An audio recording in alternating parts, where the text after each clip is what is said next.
Isang matagal nang pinaghahanap na suspect sa kasong may kinalaman sa illegal na droga ang naaresto sa San Fernando, La Union matapos ang 42 taon ng pagtatago.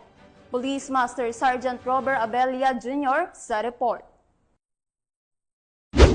Naaresto na sa wakas ang matagal lang pinaghahanap na si alias ED, 68 years old, residente ng Purok 2, Barangay Ilocano Sur, San Fernando City, bandang alas 11 ng umaga noong Hulyo 2, 2025. Sinilbihan ng mga operatiba ng San Fernando City Police Station, katuwang ang RID-1, LU MARPSTA at DSC RMFB-1 ang order of arrest laban kay alias ED.